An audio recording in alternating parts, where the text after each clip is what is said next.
Central est la puissance du sang de l'agneau. La puissance du sang de l'agneau. Mais le sous-thème qui sera développé ce soir, c'est décoder la réalité.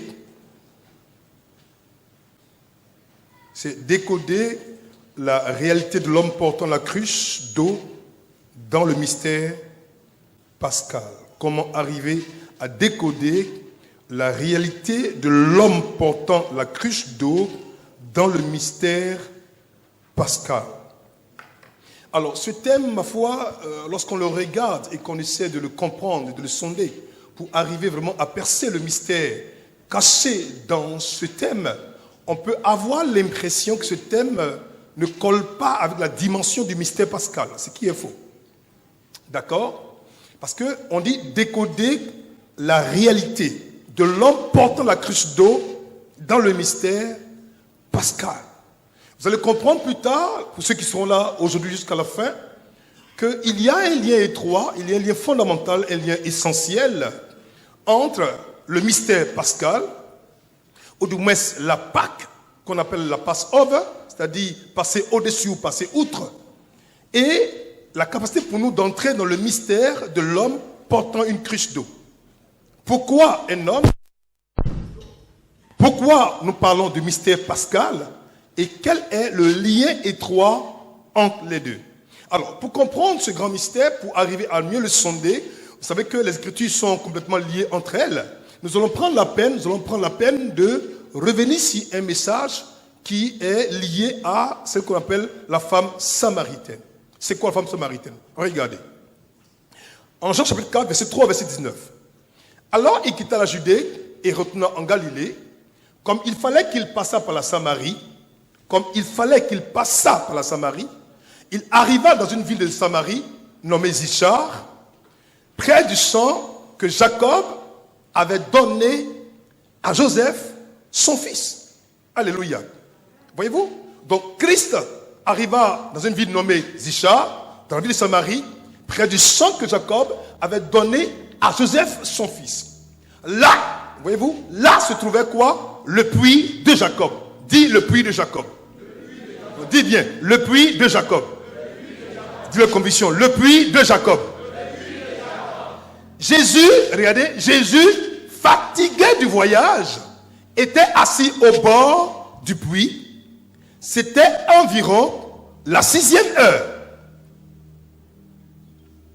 Retenez bien l'heure. C'était environ la 6e heure. Jésus, fatigué du voyage, vint se reposer au bord du puits.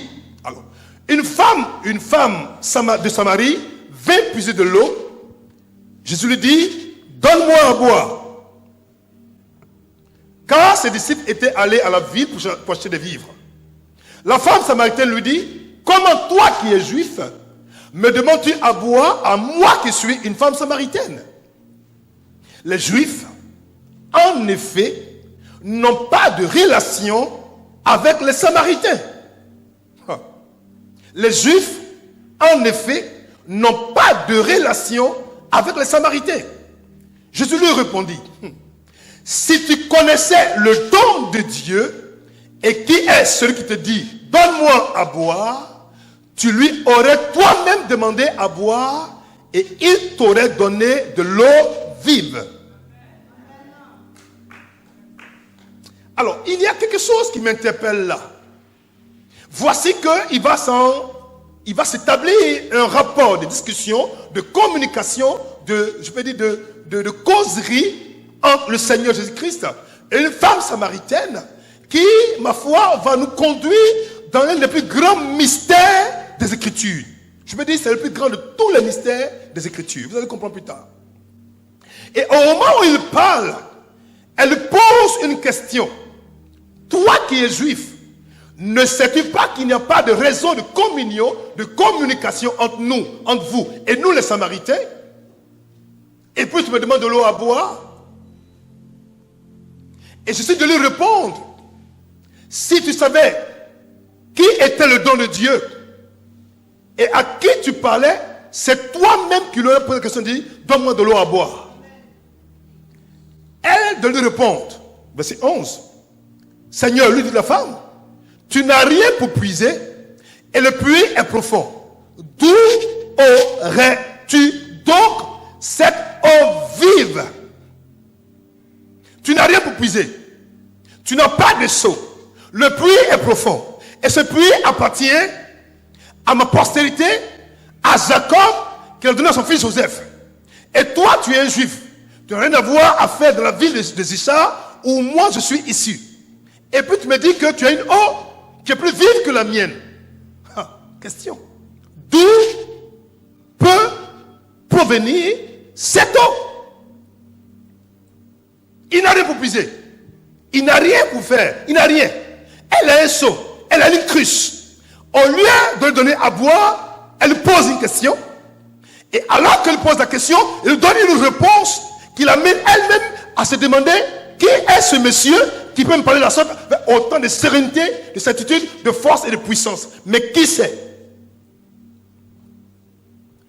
Es-tu plus grand, regardez, que notre père Jacob qui nous a donné ce puits et qui en a bu lui-même ainsi que ses fils et ses troupeaux?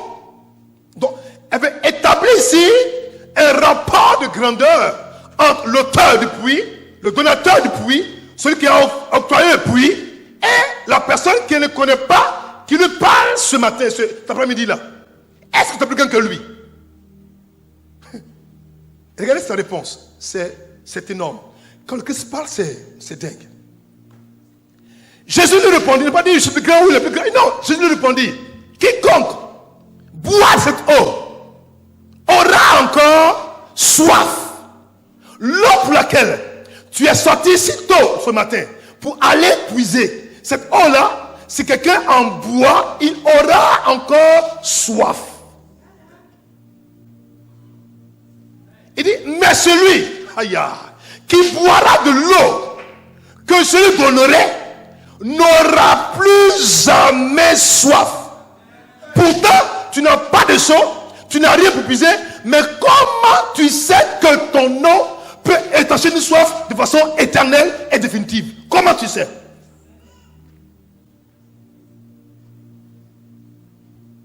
Il dit, et l'eau que je lui donnerai deviendra en lui une source d'eau qui jaillira juste dans la vie éternelle. Je vais vous dire une chose. Le drame aujourd'hui de la chrétienté, c'est d'avoir seulement voulu étancher une soif de façon spontanée, momentanée, juste pour le moment. Mais d'avoir pensé pour dire, mais si je bois là, est-ce que demain je vais avoir encore envie de boire? Que si l'eau que lui va donner n'a rien à voir avec l'eau que la femme aurait pu puiser dans ce puits où le Christ était assis. Pourtant, même Christ a dit, donne-moi de l'eau à boire. Si cette eau n'est pas capable d'étancher la soif en question, pourquoi il a demandé à la femme de donner de l'eau à boire? Est-ce qu'ils me comprennent? Je viens. La femme lui dit, Seigneur, donne-moi cette eau. Aïe. Tu me dis, toi, tu ne peux pas partager ton eau. Parce que je suis juif et samaritain.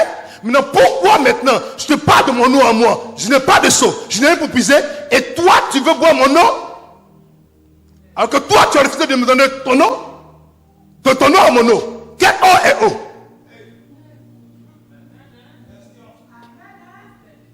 Si je bois qu'après quand j'ai soif, est-ce que c'est alors de l'eau? En fait, c'est quoi l'eau véritablement? Quel est le vrai sens de l'eau? À quoi je m'attends quand je dis donne-moi de l'eau à boire, une eau qui fera que je peux revenir ici encore pour puiser de l'eau à boire? Elle le dit après, elle dit afin que je n'ai plus soif, afin que je n'ai plus soif. Donc elle avait soif, mais elle voulait boire d'une eau que même l'eau qu'elle allait chercher n'était pas capable d'arriver quoi? À étancher. Mais quand même, elle allait puiser. Et demain, elle allait venir puiser encore. Et après, demain encore. Et ainsi de suite. Mais Jésus vient lui donner de comprendre qu'il y a une eau au-dessus de l'eau qu'elle cherchait depuis longtemps. Une eau plus importante, plus grande, plus forte, plus puissante, plus forte, plus divine, dont l'effet, l'impact est éternel. Cette eau-là, Dieu était prêt à lui donner cette eau. Mais écoutez mes enfants, c'est-à-dire si ton cœur n'a pas rencontré quelque chose de plus grand, tu ne verras jamais cette chose. Lui, Jésus il dit, va. Lui dit Jésus. Il dit pas je te donne pas. Il dit va. Lui dit Jésus. Appelle ton mari et puis viens ici. Qu'est-ce que Marie a à voir faire de haut? Pour montrer que son nom en question n'a rien à voir avec l'eau du puits. Non, rien à voir. Rien à voir. Il dit va. Va pour ton mari et viens. C'est là qu'on va comprendre que l'eau dont il parle en question était une eau particulière, spéciale, bizarre, étrange, divine, mystérieuse. Il a conduit quelque part. La femme répondit, je n'ai point de mari. Jésus lui dit, tu as eu raison de dire, je n'ai point de mari. Car tu as eu 5 maris. Et celui que tu as maintenant n'est pas ton mari. En cela, tu as dit vrai. Elle répond, Seigneur, lui dit la femme, je vois que tu es prophète. Donc, on va commencer à voir déjà une première partie, une première caractéristique de l'identité du puiseur qui était au puits de Jacob. Mais qu'au départ, elle n'arrive pas à comprendre. C'est d'abord un inconnu, après elle devient quoi? Un prophète. Dans l'église, il y a 2 façons d'amener les gens à l'église. Ceux qui courent après une eau, on boit aujourd'hui. Demain on boit. Après-demain on boit. Après-demain encore on boit. On n'est jamais satisfait. Mais il y a une eau là, je te dis chez mon fils. Il y a une eau tellement spéciale. Si tu la bois aujourd'hui, demain, tu n'auras plus encore envie de boire. Mais cette eau aura pour effet, pour conséquence immédiate, de produire en toi une fontaine.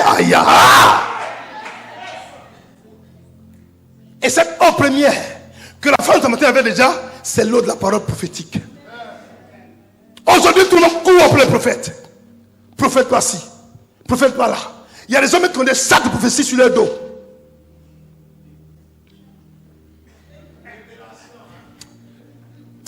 Oh, vraiment. Quand ça s'accomplit, oh, vraiment. Vraiment. Écoutez, la femme samaritaine cherchait un homme capable de lui dire ce qu'elle avait fait. Mais alors que Dieu était venu donner autre chose. Pour lui, Christ, le plus important, c'est pas savoir ce que tu avais fait, mais qu'est-ce que tu peux devenir. Tu n'as pas encore compris. J'arrive. Jean chapitre 4, verset 27 à 30. Doucement. On sort quelque part. Là-dessus, arrivaient ses disciples qui furent étonnés de ce qu'il parlait avec une femme. Toutefois, aucun ne dit, que demandes-tu? Ou de quoi parles-tu avec elle? Alors la femme, ayant laissé sa cruche, dit laissez sa cruche. Dit laissez sa cruche. Dis bien laissez sa cruche. S'en alla dans la ville et dit aux gens, venez voir un homme qui m'a dit tout ce que j'ai fait. Ne serait-ce point le Christ? Qui lui a dit que c'est le Christ? Qui lui a révélé que c'est le Christ? Ou que ce pourrait être le Christ? Qui le lui a dit? Ne serait-ce point le Christ? Mais quel est l'élément qui fait ressortir? Elle dit, il m'a dit tout ce que j'ai fait. Il m'a dit tout ce que j'ai fait. Il sortait de la ville et il vint vers lui. Alors regardez. La cruche portée par la Samaritaine, dans la mystique et dans la symbolique chrétienne, fait allusion à la parole de l'Éternel, à la parole révélée, à la parole pluie, au logos et au réma de Dieu, mais qui procède, qui sort du cœur du Créateur. Cette parole qui a le pouvoir de changer et de bouleverser les vies. Mais dans le cas d'espèce ici, la femme samaritaine va au puits pour puiser. Pour aller au puits pour puiser, il faut un instrument pour puiser. Il faut une cruche. Mais au moment où on va s'établir la relation de discussion, de concilier entre elle et le Seigneur, elle va déposer sa cruche, elle va l'écouter, et au moment où il commence à lui parler, elle est subjuguée par la révélation, pointue, précise, forte et puissante, et elle a sa cruche, elle court dans la ville pour annoncer aux gens, j'ai vu un homme, mais il a une révélation toute précise, ne cesse pas le Christ, et au moment où elle dit déjà, ils vont courir après elle, pour venir voir l'homme qui a la révélation précise. Ils vont venir, seront nombreux vers elle. Ils arrivent ensemble. Ils vont voir le Christ. Et aussi, vont vouloir écouter pour avoir un réma sur leur vie. Mais regardez, je vous en quelque part d'autre. Plusieurs Samaritains de cette ville crurent en Jésus à cause de cette déclaration formelle de la femme, il m'a dit tout ce que j'ai fait. Aujourd'hui, l'église court après. Il m'a dit tout ce que j'ai fait. Il m'a dit ce que j'ai mangé hier. Il m'a dit comment j'étais habillé. Il m'a dit comment mon père s'appelait. Il m'a dit comment ma mère s'appelait. Il m'a dit où j'ai dormi hier. Il m'a dit, oui, mais t'as dit, mais ta vie est partie où?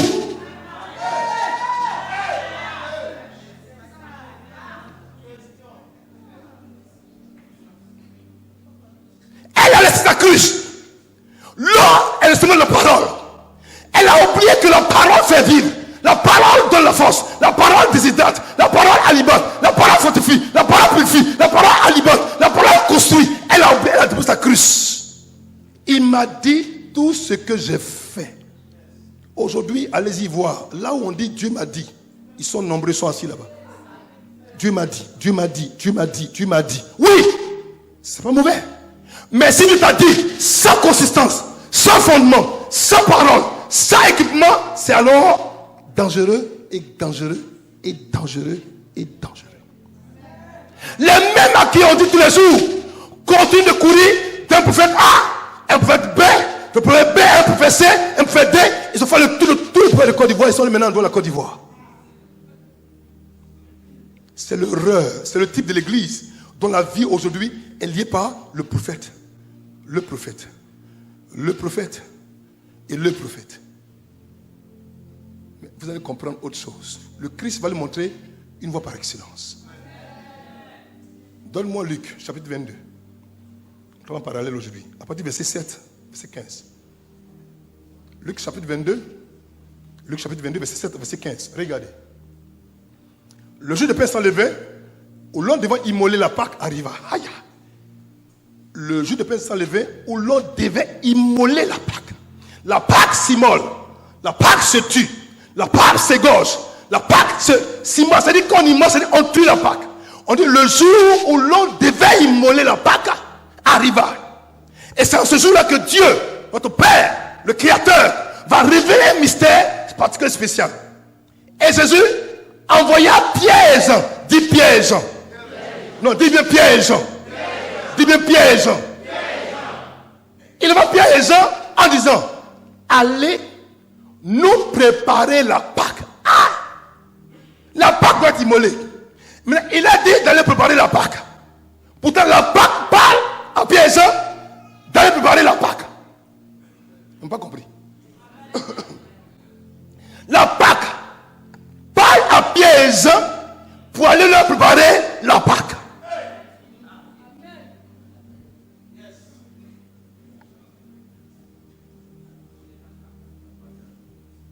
La Pâque dit à Pierre, symbole de l'église, à Jean, symbole de la révélation, en disant, allez nous préparer la Pâque afin que nous la mangions. Nous la mangions.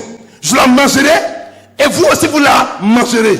Mais la Pâque doit quoi? Immoler.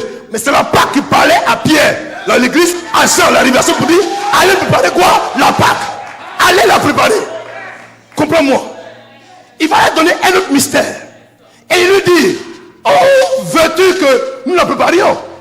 Il a répondu, oh, voici, quand vous serez entrés dans la ville, vous rencontrerez un homme portant une cruche d'eau. Suivez-le dans la maison où il entrera. Et vous direz au maître de la maison, le maître dit, où est le lieu où je mangerai la Pâque avec mes disciples? Où est-ce que je mangerai? Je pose une question. En Israël, il était interdit aux hommes de porter une cruche d'eau. C'était une corvée réservée exclusivement aux femmes. C'est un travail pour les femmes. C'est une activité pour les femmes. Mais comment Dieu peut donner un signe, un symbole, un élément, un code à Pierre, symbole de l'église, à Jean, symbole de la révélation pour dire, allez à Jérusalem, quand vous allez à la ville, vous verrez un homme. C'était pas facile à trouver. Parce que c'était impossible de voir un homme porter une couche d'eau. Mais ils vont partir ils vont voir un homme qui porte une cruche d'eau. Alors que l'homme ne dit rien, l'homme ne dit pas j'ai vu une révélation, il faut quand même le suivre. Ils sont combien? 2 personnes. La femme samaritaine, elle sa cruche, elle a dit aux gens, venez écouter, attendre la révélation. Ils sont sortis de la tour, la ville, ils se sont dit, c'est un nombreux, ils l'ont suivi. Mais quand il était question de la parole portée sur l'épaule par une cruche d'eau, il n'y a eu que 2 personnes qui l'ont suivi.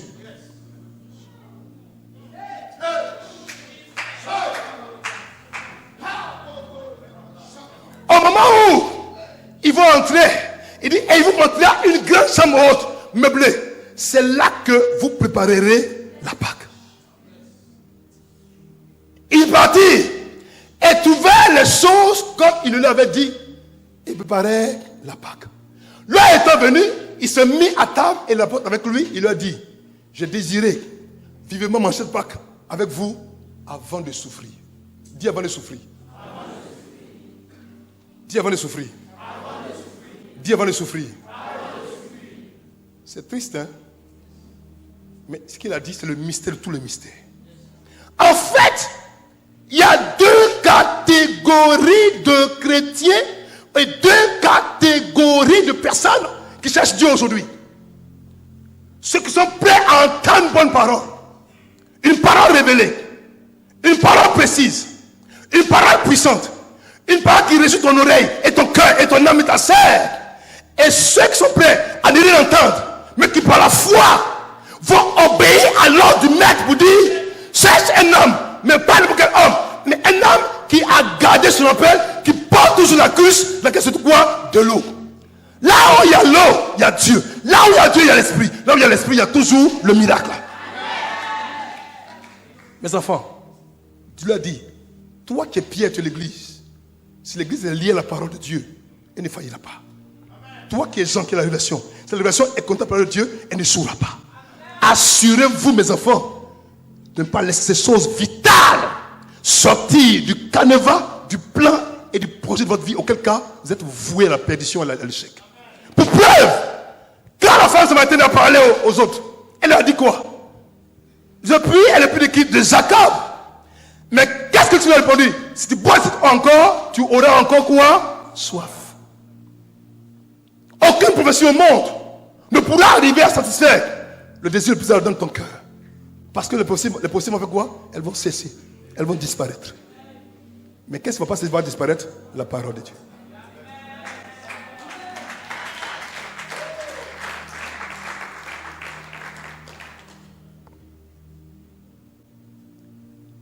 Mes enfants, je vous assure, je veux préparer l'église à la venue du Seigneur. Si on se laisse entraîner. Aujourd'hui, je dis, tu sais, tu vas voyager, wow. Tu vas aller aux États-Unis, tu vas te marier, yeah. Tu vas prospérer. Wow. Si vous tous voyagez, qui va rester à l'église ici? Si vous tous partez aux États-Unis, non, soyez sérieux. Bon, vous partez aux États-Unis, les Américains viennent ici, mais qu'est-ce qui va se passer dans l'église? Vous ne voyez pas qu'il y a un problème?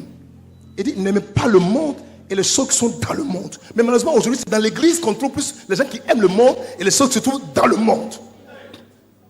La femme samaritaine, elle a sa cruche d'eau. Elle a abaissé. Elle a couru parce qu'elle a entendu une chose qui la plaisait. Peut-être qu'il va me donner la solution pour avoir mon 6e mari. Elle a dit, venez voir. Venez voir. Un homme qui m'a dit tout ce que j'ai fait. Il retourne. Et c'est la vérité. Mais malheureusement pour elle, ce n'est pas là-bas que le Seigneur voulait la conduire. Je viens. C'est le bâti du séminaire. On va aller doucement, doucement. Écoutez, voyez-vous, une femme qui était sans cruche va conduire les gens, va les conduire vers le puits de Jacob. Là où on va, on est quand même un puits. On va boire de l'eau, mais notre soif ne sera jamais étanchée. Maintenant, un homme qui a une cruche d'eau, lui ne va pas le conduire vers un puits, il va le conduire vers une maison. Okay, dans la maison en question, là, ils vont partir déjà. Christ, par son esprit, va leur révéler le mystère de tous les mystères. C'est-à-dire, il va leur révéler quoi? La Sainte Seine. Le repas pascal. le mystère de sa passion. Il va faire ça parce que dans la maison, là où Christ est entré avec les apôtres déjà, il va faire entrer quoi? Dans une nouvelle alliance. Pour dire, mes enfants, si vous voulez vraiment avoir une église forte, comme Pierre la représente, avoir une relation puissante, comme Jean la représente déjà, assurez-vous de prendre le pain et le vin. Symbole de mon corps et de mon sang, de ma souffrance et de ma passion. Si cet élément demeure ferme, fondé, assis en vous, à coup sûr, tout ce qui vient sur la terre, vous ne perdez pas votre salut. Et regardez, ces hommes-là n'ont pas perdu leur salut. Mais la femme samaritaine, on n'en a jamais entendu parler. Pourtant, on lui avait dit tout ce qu'elle avait fait. Ça apportait quoi? Rien. Je me suis posé une question. Je me suis demandé, quel est le problème de l'église aujourd'hui?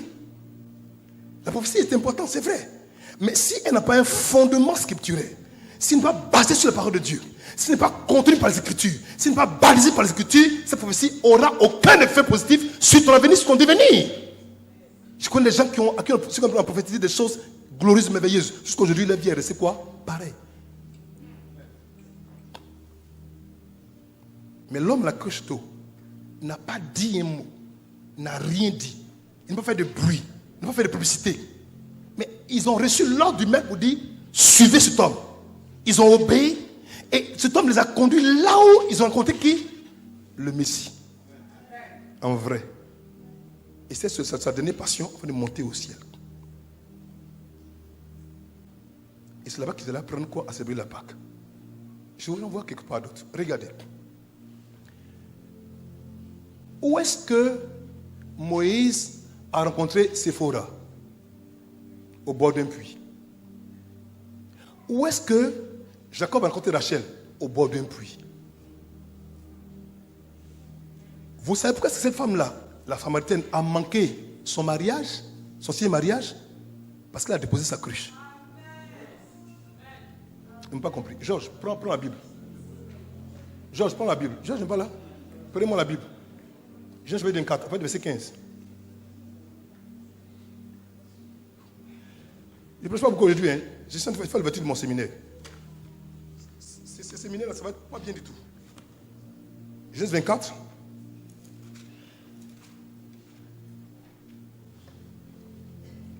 À partir du verset 17. Regardez. Le serviteur courut au modèle et dit, laisse-moi boire, je te prie, un peu d'eau de ta bouche. Elle répondit, bois mon Seigneur. Et elle s'empressa d'adresser sa cruche sur sa main et de lui donner à boire. Quand elle eut achevé de lui donner à boire, elle dit, je briserai aussi les chameaux jusqu'à qu'ils aient assez bu.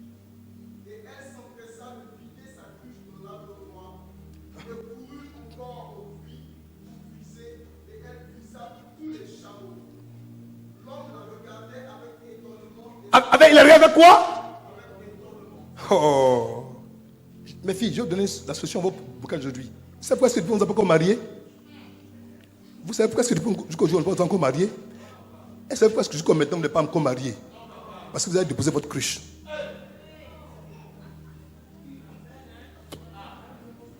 On n'a pas compris. J'ai dit, est-ce que vous savez pourquoi est-ce que jusqu'à aujourd'hui vous n'êtes pas encore mariés? Est-ce que vous savez pourquoi est-ce que vous n'êtes pas encore mariés? Parce que vous avez déposé votre cruche par terre. Et vous courez après la révélation. La prophétie. Non! Rebecca était une fille comme de jeunes femmes. Mais comme par habitude, sa cruche sur son épaule, comme l'homme a la cruche sur l'épaule, est allé au puits. Elle voit un homme qui lui demande, comme Christ a demandé à la Sainte Samaritaine, elle ne lui a même pas demandé de donner à boire. Mais pourtant, elle voulait ce qu'il avait. Il ne m'a pas compris. La femme samaritaine, Christ dit, donne-moi à boire. Elle n'a pas donné à boire. Elle dépose sa cruche. Maintenant, ce que lui, il avait là, c'est ce qu'elle veut prendre. Ça prend les chrétiens aujourd'hui. Vous ne savez pas votre Père, votre Dieu. Vous ne faites pas votre travail comme ce doit. que le Père soit heureux pour bénir votre vie et vous voulez voir ce qui est en lui, non, vous ne verrez jamais rien. Tu as manqué d'être marié parce que tu as déposé ta cruche d'eau. Si tu reprends ta cruche, Christ va continuer la révélation. Si la femme avait donné de l'eau à boire à Christ, il allait continuer la révélation pour elle. Mais comme il a arrêté, alors un homme a porté la cruche qu'elle a laissée. C'est parce que l'église a manqué son travail que tu l'as confié à une autre personne.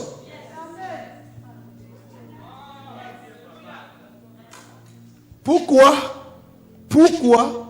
Rebecca a été choisie? Non seulement le monsieur a demandé, elle a donné à boire, et puis elle a nourri, elle a rempli, elle a fait boire des chameaux. Vous savez, un chameau, il boit comme 1 litre d'eau, un chameau. Il sert plusieurs. Imaginez-vous, quelle femme travailleuse, courageuse, forte elle est. Une femme pareille, à coup sûr, elle fera quoi? Une bonne femme. Il a sorti les 2 bracelets d'or et l'anneau du nez qui était aussi en or. Je vais t'annoncer une bonne nouvelle, ma fille. Si tu es prêt ce soir à changer de statut, de position, et que tu déposes ton désir, on m'a dit que, il paraît que, et que tu te concentres sur la parole de Dieu, tu la cesses, comme tu dois. Tu prends l'église, Pierre, la révélation, Jean, au sérieux, en œuvrant, travaillant pour Dieu, à coup sûr, l'homme qui a la parole pour ta vie, pour ton mariage, t'amènera à porter ta cruche. Si tu portes ta cruche, à coup sûr, ton mariage sera au rendez-vous, là où tu t'y attends le moins. Là où tu t'y attends le moins. Si quelqu'un dit à Rebecca que ce jour-là, elle a rencontré son mariage, elle ne l'a pas cru. Mais elle a rencontré son mariage. Intéresse-toi à l'église. Intéresse-toi à la relation que tu trouves dans l'église, dans la maison. Pas dehors! Pas dehors! Dans la maison! Là où les mystères sont révélés aux fils et aux filles, pas à tout le monde.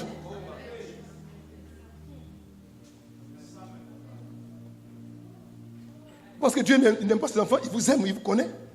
Il vous donne des consignes, ne les suivez pas. Attends, tu n'as pas encore fini de me donner de l'eau à boire? Je n'ai pas de son pour puiser. Je n'ai rien pour prendre. Tu m'entends, mais tu as bien dit ça déjà. Mais plus maintenant que tu vas d'abord va causer. Non! Tu dois d'abord me donner. Donne-moi d'abord ce que toi tu as déjà. Tu as donné pour moi déjà. Aujourd'hui, vous savez, on prend les hommes de Dieu, on les utilise puis on les dépose. On les prend, on les utilise puis on les jette. C'est pour ça qu'aujourd'hui, là, les choses sont restées suspendues jusqu'à aujourd'hui. Élézer est un type du signe d'esprit. Abraham est un type du père. Isaac est un type du fils. Et Rebecca est un type de l'église.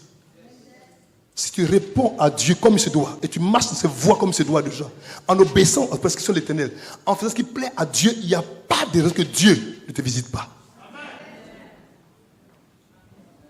Écoutez, Samson avait cette tresse qui était de longs cheveux, non? C'est pas vrai? Mais comme Samson a désobéi à l'onction qui était sur sa consécration et qu'on l'a rasé, c'est pour ça que les hommes portent les cheveux longs. Et Paul dit c'est une honte pour les hommes porter les cheveux longs. Mais c'est une gloire pour la femme de porter des cheveux longs. Parce que comme Samson a échoué, l'église a pris la place de Samson. Si tu ne fais pas ton travail comme tu dois, quelqu'un va prendre ta place. Je reprends. J'ai dit, comme Samson a manqué d'honorer la consécration, son travail que Dieu avait confié déjà, et qu'il a péché, et qu'il a méprisé la grâce de Dieu, on l'a rasé. Les cheveux que Samson n'a pas eu là. Paul dit, il est honteux pour un homme de porter des cheveux longs. Mais c'est une gloire pour la femme d'en porter. La femme, elle se met quoi? De l'église. Comme l'individu a échoué, Dieu a confié sa grâce seulement à la collectivité. Je vous en prie, mes enfants. Il y a quelque chose aujourd'hui que de comprendre. Dieu veut nous amener dans notre dimension. Il a besoin que tu comprennes qu'aujourd'hui, ce qui est essentiel pour toi, c'est d'être attaché à ce qui fonde ta vie. Ce qui fonde ta vie, c'est quoi? Un homme qui porte la révélation sur son épaule. On y va. Donne-moi mon texte. Genèse, Ésaïe 42, verset 41. Regardez. Ésaïe 42, verset 1 en 2, pardon. Ésaïe 42, verset 1 en 2. Voici mon serviteur, que je soutiendrai, mon élu en qui mon âme prend plaisir. J'ai mis mon esprit sur lui. Il annoncera la justice aux nations. Il ne criera point, il n'élèvera point la voix et ne la fera point entendre dans la rue. Aujourd'hui, on a des prophètes ambulants. Ils sont dans la rue. Ils vous arrêtent. Hey! Je vois un homme blanc derrière toi qui te court depuis 5 ans. Un homme blanc, oui. Je vois. Même dans les rues, on accorde pour donner les révélations. C'est pas mauvais. Mais encore, il faudrait que ce qui a été dit là vienne vraiment de l'Esprit de Dieu. Quand tu es de Dieu, tu n'as pas besoin de crier dans les rues. Non! Non! L'Esprit connaît ceux qui lui appartiennent. Il sait les localiser. Peut-être qu'on n'est pas nombreux, oui.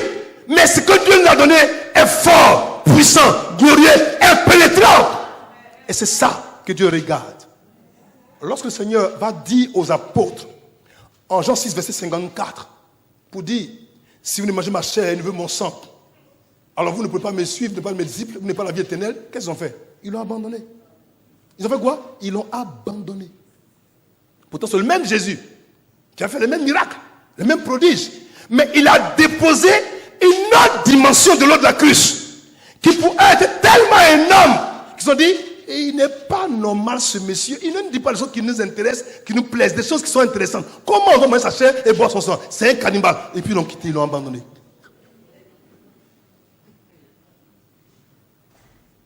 Aujourd'hui, quand tu prêches l'évangile dans sa pureté, non, on dit non, ça c'est pas. On ne veut pas ça. On veut entendre de bonnes choses qui nous font du bien à l'oreille. Oui. Mais si toi, tu choisis ce que tu veux entendre, alors c'est que c'est plus la prédication.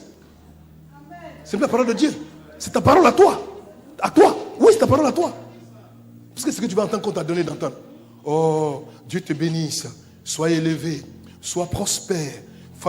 Une femme, grande femme. Je vois des milliardaires ici. Wow. Peut-être lui-même, il n'a pas commencé tout le temps. Je vais commencer. Wow. Je vois des milliardaires ici. Wow.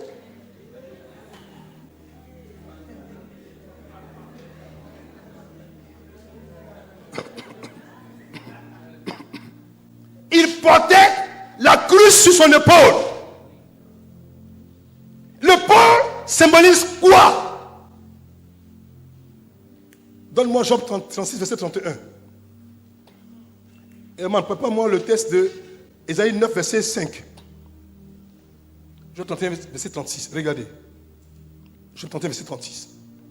Je porterai son écrit, sa parole, sur mon épaule. Je l'attacherai sur mon front comme une couronne. Il dit, je porterai son écrit sur mon épaule. Je l'attacherai sur mon front comme une couronne.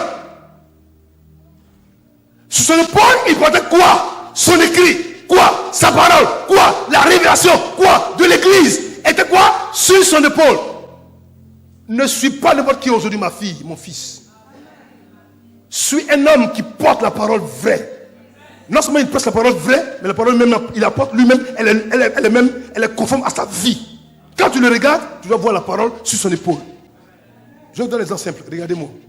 Quand vous voulez voir un homme qui est gradé dans l'armée, quel endroit on regarde? Quel endroit de son corps on regarde?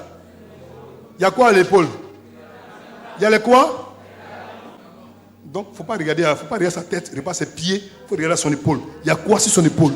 Il y a quoi? Il y a quoi? Il y a quoi? Il y a quoi? Il y a quoi? Il y a quoi sur son épaule? Seul ce que Dieu a appelé, que Dieu a oué, porte sur leur épaule l'écrit de Dieu. Non seulement ils ont la parole, mais ils vivent la parole. Ils pratiquent la parole, et quand ils voient, son fruit atteste d'où il vient et qui il est. Ça est sur son épaule. Pas ailleurs. Sur son épaule. Ésaïe 9, verset 5. Qu'est-ce qu'il a dit? Car un enfant nous est né. Ah bon? Un fils nous est donné. Et la domination reposera sur son épaule. Sur quoi? Sur son épaule. Sur quoi? Sur son épaule. Donc en fait, l'écrit qui est sur l'épaule te donne d'avoir quoi? Accès à la domination de Dieu. Tu veux dominer? Tu veux transcender? Tu veux te lever?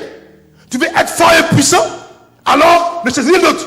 Assure-toi d'avoir à amasser la parole de Dieu dans ta jarre, dans ta cruche. Porte-la sur l'épaule et marche.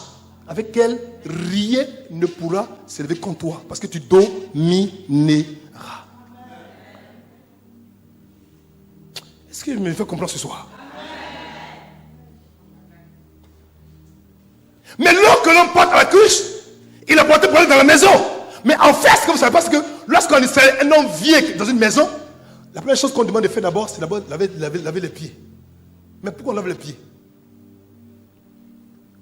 Parce que les pieds sont c'est quoi? Du zèle, de l'avancée, du progrès. Mais en fait, le Christ, en lavant les pieds des gens, en fait, quand quelqu'un vient dans une maison, c'est seulement un voyageur, un visiteur. Quelqu'un qui n'était pas là d'habitude, qui vient, et quand on vient, qu'on le reçoit, on lave d'abord ses pieds, on lave toute la poussière. En fait, Christ va préparer ses enfants pour leur dire, écoutez mes enfants, je vous fais entrer dans une autre dimension.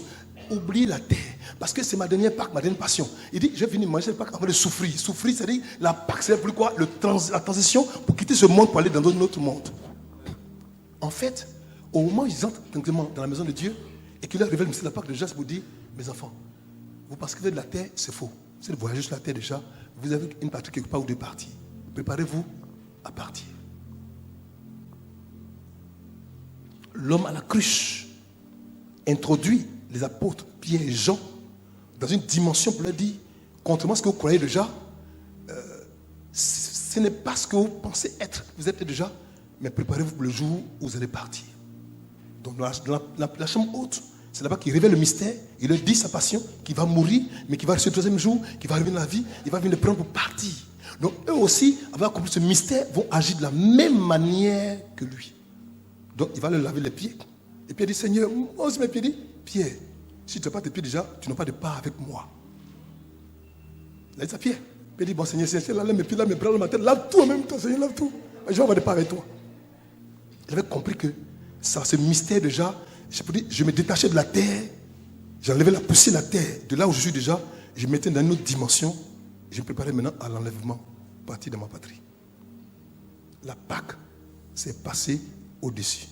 Quitter un monde pour une autre monde, quitter un endroit pour un autre endroit, c'est l'exode de Christ. Un exode qui quitte le monde naturel, le monde charnel, pour aller dans le monde de la dimension purement spirituelle.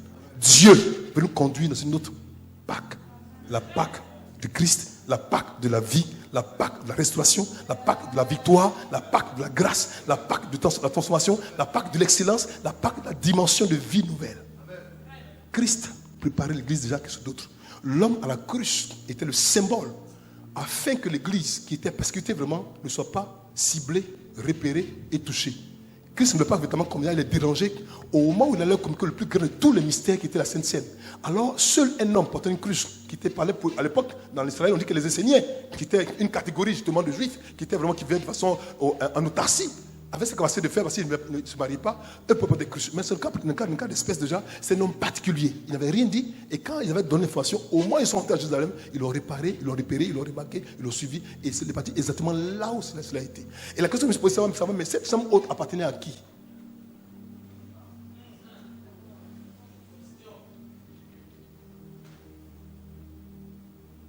Et la chambre était préparée pour 12 personnes. Ils sont assis là-bas véritablement. Et c'est le plus grand de tous les repas que le Seigneur a pris sur la terre. Il dit, plus jamais je vais manger. Je vais boire de ce vin, jusqu'au jour où j'en boirai de nouveau dans le royaume de Dieu.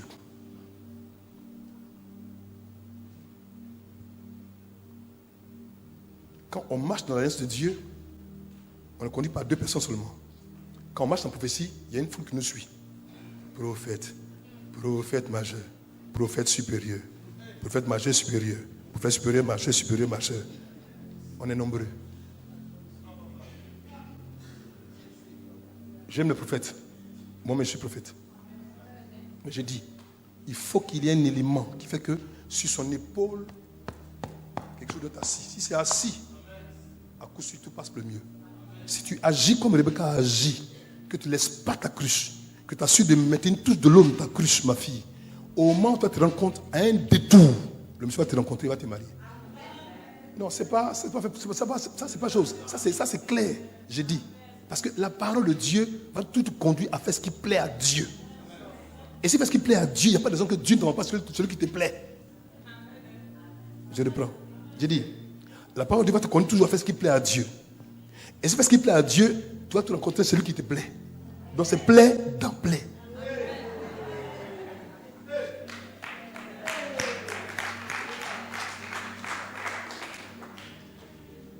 Celui qui est conduit au puits de Jacob, c'est le puits de la satisfaction.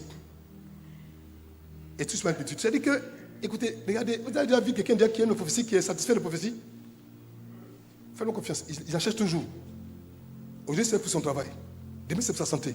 Demain, c'est pour ses enfants. Après, demain, c'est pour son projet. Demain, c'est pour son... Ils cherchent toujours. Et bon, on m'a dit, papa, tu n'as pas une parole pour moi là? Papa, tu n'as pas une parole pour moi? Dieu t'a rien dit? Il m'a rien dit. Va rien dans la Bible, ça y est là-bas, tout est écrit dans la Bible. Il m'a rien dit, oh, il m'a rien dit.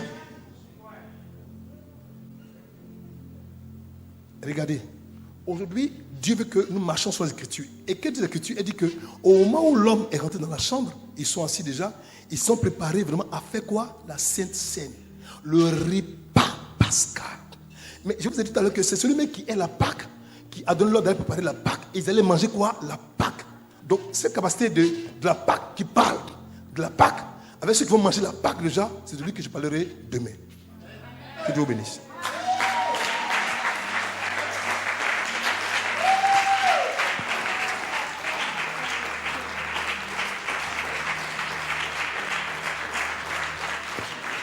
Alléluia. Alléluia. Alléluia. Alléluia. Alléluia. Alléluia. Regardez-moi. Je vais clôturer. J'ai fini. J'ai dit, je vais aller. Cette Pâque-là, ça va être spécial. Je veux qu'on comprenne. Donc, on a commencé par la femme samaritaine. Elle a sa cruche d'eau. Elle allait écouter des choses qui l'ont réussi. Elle a couru pour aller prendre les gens. Ils sont venus nombreux. Sans cruche, elle appelle les gens. Sans parole, les gens sont venus. Mais elles sont venues écouter quoi? C'est un homme qui m'a tout dit. Maintenant, il y a un homme qui est venu, lui, il n'avait pas tout ça. Il a seulement que sa cruche d'eau. Il n'a pas parlé, mais il a quand même suivi. 2 personnes. Maintenant, ceux qui sont venus nombreux là, ils ont disparu. Mais les 2 là, ils ont bouleversé le monde. Regardez que les 2 personnes qui sont entrées avec l'homme à la cruche d'eau dans la chambre haute, c'est les 2 personnes qui ont fait le marathon de la résurrection. C'est les 2 personnes qui vont finir la vie pratiquement. Je reprends. Les 2 personnes que Dieu a envoyées et qui ont suivi l'homme à la cruche d'eau, qui sont entrées dans la chambre haute, c'est les mêmes 2 personnes qui ont reçu la nouvelle de la résurrection, qui ont couru pour aller au tombeau. C'est les 2 qui ont couru pour aller au tombeau. Et après, c'est les 2 personnes qui ont clôturé la vie de l'église. Et envers l'église, l'eau a clôturé l'église. Pierre a parlé, boum, quand c'est venu déjà, 30 personnes sont converties. Jean a fait quoi par la révélation alors que l'Apocalypse déjà, il n'est pas mort. Donc, qu'est-ce qu'ils ont reçu que la femme samaritaine et son groupe n'ont pas reçu? Demain, je dirai ça. Que Dieu te bénisse.